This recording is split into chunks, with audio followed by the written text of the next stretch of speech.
Shirley classes ഹിന്ദിയിലേക്ക് സ്വാഗതം. മക്കളെ, +2 ക്ലാസ്സിലെ സെക്കൻഡ് ചാപ്റ്ററായ ബേട്ടി കെ നാം എന്ന പാഠഭാഗത്തിലെ ക്വസ്റ്റ്യൻ ആൻസറാണ് നമ്മൾ പഠിച്ചുകൊണ്ടിരിക്കുന്നത്. കഴിഞ്ഞ ക്ലാസ്സിൽ ബാദഷാഹിൻ്റെ ചരിത്രഗത വിശേഷത പഠിച്ചു, ഒരു ക്വസ്റ്റ്യൻ ആൻസർ പഠിച്ചു. ബാക്കി പോർഷൻ നോക്കി എന്താണെന്ന് ഇന്ന് നമുക്ക് ഡയറിയും ക്വസ്റ്റ്യൻ ആൻസറും പഠിക്കാം. നോക്കി, 2 മാർക്കിൻ്റെ ഒരു ക്വസ്റ്റ്യൻ ആൻസർ അന്ന് തന്നിരുന്നു. ബാക്കി ഒരു ക്വസ്റ്റ്യൻ കൂടെ എഴുതിയിട്ടുണ്ട്. ആ രണ്ടിലേതെങ്കിലും ഒരെണ്ണം ഏറ്റവും ഇമ്പോർട്ടൻ്റ് ആണ്. ഈ വായിക്കുന്നതാണ് ഏറ്റവും ഒന്നുകൂടെ നല്ലത്. നോക്കിയിരിക്കണമേ. വായിക്കാൻ പോകണം. ദില്ലി വാലെ മുझको रोते होंगे मैं भी उनको रोता हूँ.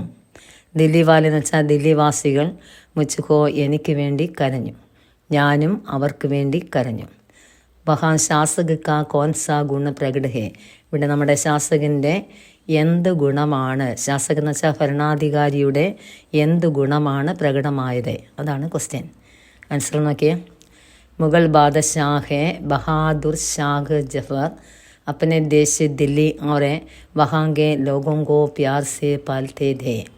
മുഗൾ ചക്രവർത്തിയായ ബഹാദുർ ഷാഹ് സഫർ അല്ലെ ജഫാർ അദ്ദേഹത്തിൻ്റെ ദേശമായ ദില്ലിയും അവിടെയുള്ള ജനങ്ങളെയും സ്നേഹത്തോടെ സംരക്ഷിച്ചു. ദില്ലി വാലെ ഫി അപ്പനെ ശാസക് പർ ഫറൂസ് രക്തേ. ദില്ലി വാലകളും ദില്ലിയിലെ ജനങ്ങളും സ്വന്തം ശാസകെ ഭരണാധികാരിയിൽ ഫറൂസെ വിശ്വാസം ഉള്ളവർ ആയിരുന്നു. ഉൻകി ഹാലത്ത് പർ ദേശവാസിയും രോത്തേതേ. ചക്രവർത്തിയുടെ അദ്ദേഹത്തിൻ്റെ ഹാലത്ത് എന്ന് വെച്ചാൽ അവസ്ഥയോർത്ത് ദേശവാസികൾ കരഞ്ഞു. അദ്ദേഹം കൈതിലാണ്, ആ അവസ്ഥയോർത്ത് ദേശവാസികൾ കരഞ്ഞു. ബാദഷാഹ് കാ മൻഫി അപ്പനെ ദേശവാസിയോം കെ ബാരമേം സോച്ചുകർ രോത്താ ഥാ. ബാദഷാഹിൻ്റെ മനസ്സും സ്വന്തം ദേശവാസികളെ പറ്റി ചിന്തിച്ച് കരയുകയും ചെയ്തു. अपने देश के प्रति शासक का प्रेम यहाँ प्रकट होता है. अपने देश के प्रति സ്വന്തം ദേശത്തിൻ്റെ നേർക്ക് ഒരു ഭരണാധിപൻ്റെ സ്നേഹമാണ് ഇവിടെ പ്രകടമാവുകയും ചെയ്തത്. വായിച്ച് പഠിച്ച് വയ്ക്കണം കേട്ടോ, കൊള്ളാം. 2 മാർക്കിന്. നെക്സ്റ്റ് ക്വസ്റ്റ്യൻ ഡയറിയാണ് എഴുതിയിരിക്കുന്നത്. നിങ്ങളുടെ എക്സാമിന് 6 മാർക്കാണ് ഡയറിക്ക് വരുന്നത്. ഏറ്റവും ഇമ്പോർട്ടൻ്റ് ഡയറിയാണ്. ഫസ്റ്റ് ടൈമിൻ്റെ ഈ പാഠമാണ് ഏറ്റവും നല്ലത്. ബാദഷാഹിൻ്റെ ഡയറിക്ക് പ്രാധാന്യം കൂടുതൽ കേട്ടോ. ഡയറി എഴുതുന്നതിൻ്റെ ഫോമാറ്റ് എന്ന് വെച്ചാൽ ആദ്യം എന്ത് ചെയ്യണം, കോളത്തിനകത്ത് വേണം ഡയറി എഴുതാൻ, കോളം വരച്ച്. എന്നിട്ട് അതിൻ്റെ താഴേക്ക് ഡേറ്റ് ആഡ് ചെയ്യണം. ഞാനിവിടെ 10 ജൂണാണ്, 6 മാസം അറിയാലേ, 6 മാസം ജൂണ് 2025. അതിൻ്റെ താഴേക്ക് സോമവാർ ഒരു ഡേയും കൂടെ ആഡ് ചെയ്യണം. ഇപ്പം ഡേറ്റും ഡേയും കൊടുത്തിട്ട് ഡയറി എഴുതാവൂ. അത് വച്ചില്ലെങ്കിൽ ശരിക്കും അത് ക്വസ്റ്റ്യൻ ആൻസറായി മാറും കേട്ടോ. അങ്ങനെ എഴുതല്ല, നോക്കുക. താഴേക്ക് ഒരു വാർ എഴുതി അതിൻ്റെ താഴേക്ക് മാറ്റി വേണം എഴുതാൻ. നോക്കി, ആജിക്ക ദിൻ അച്ഛ നഥ. ഇന്നത്തെ ദിനം അച്ഛ അല്ലായിരുന്നു എന്ന് വെച്ചാൽ നല്ലത് അല്ലായിരുന്നു. ഡയറി എഴുതുമ്പോൾ അങ്ങനെയുള്ള എഴുതുക. ആദ്യത്തെ പോയിന്റ് ഇന്നത്തെ ദിനം നല്ലതായിരുന്നു, അല്ലെ അല്ലായിരുന്നു, മോശമായിരുന്നു, അല്ലെ ഇന്നൊരു സംഭവം ഉണ്ടായി, അങ്ങനെയാണ് ആദ്യത്തെ ലൈൻ എഴുതുന്നത്. ഇവിടെ ബാദഷാഹിൻ്റെ അവസ്ഥ നോക്കിയപ്പോൾ അദ്ദേഹത്തിന് ഇന്നത്തെ ദിനം അച്ഛ അല്ലായിരുന്നു എന്ന് വെച്ചാൽ നല്ലതല്ലായിരുന്നു. മൻ ദർദ് സെ ഫരാധ. മനസ്സെ വേദന കൊണ്ട് നിറഞ്ഞു. ബേട്ടിക്ക കത്ത് സുൻകർ ആംഖോമേം ആൻസു ഫർ ഗേ. ബേട്ടിയുടെ മകളുടെ കത്ത് കേട്ടപ്പോൾ ആങ്കിലെ കണ്ണിൽ ആൻസു കണ്ണുനീർ നിറഞ്ഞു. കൈ ബാർ സുന്നെ പർ തോ ഫിർ സുനിനേക്ക് ആശ ആയി. കൈ ബാർ എന്ന് വെച്ചാൽ പല പ്രാവശ്യം, ഒരുപാട് പ്രാവശ്യം സുന്ന കേട്ടിട്ടും പിന്നെയും കേൾക്കാൻ, ഫിർ എന്ന് വെച്ചാൽ വീണ്ടും കേൾക്കാൻ ആശയുണ്ടായി, ആശ വന്നു. വീണ്ടും കേൾക്കണം എന്നൊരാശ അദ്ദേഹത്തിന് ഉണ്ടായി. മേരി ബേട്ടിക്ക് ഹാലത്തെ ക്യാ ഹോഗ. അദ്ദേഹത്തിൻ്റെ മനസ്സിലെ ചിന്തയാണ് മേരി ബേട്ടിക്ക് ഹാലത്ത് എന്ന് വെച്ചാൽ എൻ്റെ മകളുടെ അവസ്ഥ ക്യാ ഹോഗ എന്തായിരിക്കാം. കത്ത് ഉസ്നെ അപ്നെ ദർദ് നഹീൻ ലിഖ. കത്തിൽ അവളുടെ വേദന എന്താണെന്ന് എഴുതിയില്ല. അടുത്ത നോക്കി, ഉസ്കോ ദേഖ്നേക്ക് ഇച്ഛ ആയി. മകളെ കാണണം എന്നൊരു ഇച്ഛ, ആഗ്രഹം അദ്ദേഹത്തിലേക്ക് വന്നു. ദില്ലിവാസിയോങ്കി അവസ്ഥ ബുരി ഹേ. ദില്ലിവാസികളുടെ അവസ്ഥയും ബൂരി മോശം തന്നെ ആയിരിക്കാം. വേ മേരെ ലിയേ അവർ മെയും ഉൻകെ ലിയേ രോത്താ ഹും.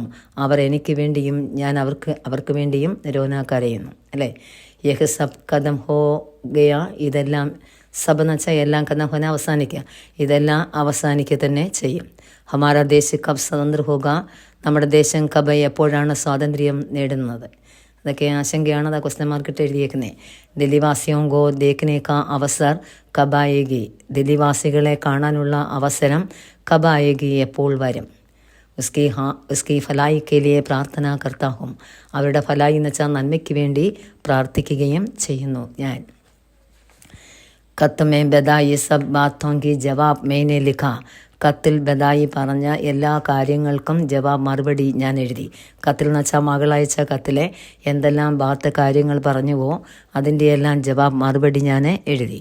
പർ കിസിക്കോ ദേക്കർ ബേട്ടിക്ക് പാസ് ഭേജോ. പക്ഷേങ്കിൽ ആരുടെ കയ്യിലേ ആരുടെ കയ്യിലെ കൊടുത്ത ബേട്ടിയുടെ മകളുടെ അരികിലേക്ക് പാസിലേക്ക് ഭേജും അയക്കും എന്നൊരാശങ്ക അദ്ദേഹത്തിന് ഉണ്ടായി. പതാനായി അറിയില്ല എന്ന്. ഏതെങ്കിലും ഫരോസായ വ്യക്തിയെ കിട്ടണം, അവരുടെ കയ്യിൽ കൊടുത്തിട്ട് വേണം മകളുടെ അരികിലേക്ക് അത് കത്ത് അയക്കാൻ. കൽ കിസി ഫരോസ് ആത്മിക്ക് ഹാത്തുമേന്തും. നാളെ കൽ വെച്ചാൽ നാളെ ഏതെങ്കിലും ഫരോസായിട്ടുള്ള ആത്മിയുടെ ഹാത്തിൽ നൽകും എന്നുവെച്ചാൽ വിശ്വസ്തനായ മനുഷ്യൻ്റെ കയ്യിലേക്ക് കത്ത് നൽകും. മൻ ദുഃഖ സേ ഡൂബ് രഹാ ഹേ. മനസ്സെ ദുഃഖം കൊണ്ട് ഡൂബിന മുങ്ങിപ്പോയി എന്നുവെച്ചാൽ മനസ്സിൽ അതിയായ ദുഃഖം നിറഞ്ഞു. മുച്ചേ വിശ്വാസ് ഹേ ഏക് ദിൻ ദേശ സ്വതന്ത്ര ഹോഗ. എനിക്ക് വിശ്വാസമുണ്ട് ഒരു ദിനത്തിൽ നമ്മുടെ ദേശം സ്വതന്ത്രമാവുകയും ചെയ്യും. ഇത്രയും എഴുതി കോളം വരച്ച് വേണം കൊടുക്കാൻ കേട്ടോ. ഡയറി ഇത്രയും നല്ലപോലെ പഠിച്ചു വയ്ക്കുക. 6 മാർക്ക് ക്വസ്റ്റ്യൻ ആയതുകൊണ്ടാണ് ഇത്രയും എഴുതിയത്. അത് മാത്രമല്ല നിങ്ങൾക്ക് സഹായത്തിന് വേണ്ടി മെയിൻ പോയിൻ്റായിട്ടും ഞാൻ എഴുതിയിട്ടുണ്ട്. പോയിൻറ്റ്സ് നോക്കിയേ. ഡയറിയുടെ ഫോമാറ്റ് അതറിയാം, എഴുതിയിട്ടുണ്ട്. പോയിൻ്റ് നോക്കുക. ആജ് കാ ദിൻ അച്ഛാ നഥ. കണ്ട, ഇന്നത്തെ ദിനം അച്ഛാ നഥ അല്ലായിരുന്നു, അല്ലെങ്കിൽ ബുരന, അങ്ങനെ എന്താണെന്ന് വെച്ചാൽ അതനുസരിച്ച് എഴുതുക എന്ന് പറഞ്ഞു. അതുപോലെ ചെയ്യുക. മൻ ദർദ് സേ ഫര. മനസ്സെ ദർദ് വേദന കൊണ്ട് നിറഞ്ഞു. കത്ത് പഠ്നെ പർ ഉത്പന്ന ദർദ്. കത്ത് വായിച്ചപ്പോൾ ഉണ്ടായ ദർദ് വേദന. ദില്ലിവാസിയോങ്കെ പ്രതി ആകുലത. ദില്ലിവാസികളുടെ നേർക്കുണ്ടായ ആകുലത, അവരുടെ നേർക്ക് അവരെ ഓർത്തപ്പോൾ ഉണ്ടായ രാജാവിനുണ്ടായ ആകുലത. അടുത്ത പോയിന്റ് നോക്കിയേ. ബേട്ടിക്ക് ഹാലത്തേക്ക് ബാരമേ സോച്ച. മകളുടെ അവസ്ഥയെപ്പറ്റി സോച്ച ചിന്തിച്ചു. അടുത്ത പോയിന്റ്. ബേട്ടി കോ ജവാബി പത്ര ഭേജനിക്ക് ബാരമേ വ്യാകുലത. മകൾക്ക് ജവാബി പത്രം അയക്കുന്നതിനെ പറ്റിയുള്ള വ്യാകുലത, ആശങ്ക. ഇതാണ് അതിൽ ഇത്രയും കാര്യങ്ങളാണ് ഈ ഡയറിയിൽ പ്രതിപാദിച്ചിട്ടുള്ളത്. ഇത്രയും കൂടെ നോക്കി വയ്ക്കുക. ഓക്കെ, നമുക്ക് നല്ലപോലെ പഠിച്ചു വയ്ക്കണം കേട്ടോ. ഡയറി പരീക്ഷയ്ക്ക് ഏറ്റവും ഇമ്പോർട്ടൻ്റ് ആണ്. അടുത്ത ക്ലാസ് നിങ്ങൾക്ക് അടുത്ത മൺഡേയിലായിരിക്കും. മൺഡേ ഒരു 8:30 ക്ലാസ് ഇടാം കേട്ടോ. 8:30 അപ്പോഴേക്കും ബാക്കി ഈ പാഠത്തിലെ ബാക്കി നോട്ട്സുകൾ, അതായത് 1 വേർഡ് ക്വസ്റ്റ്യൻസും കോൺവെർസേഷൻ എന്നിവ അടുത്ത ക്ലാസ്സിലുണ്ടായിരിക്കും. ഓക്കെ, ഇന്നത്തെ ക്ലാസ് ഇഷ്ടപ്പെട്ടെങ്കിൽ എന്ത് ചെയ്യണം? സബ്സ്ക്രൈബ് ചെയ്യുക, ഒന്ന് ലൈക്ക് ചെയ്യുക, ഷെയർ ചെയ്യുക, സപ്പോർട്ട് ചെയ്യുക. ഓക്കെ.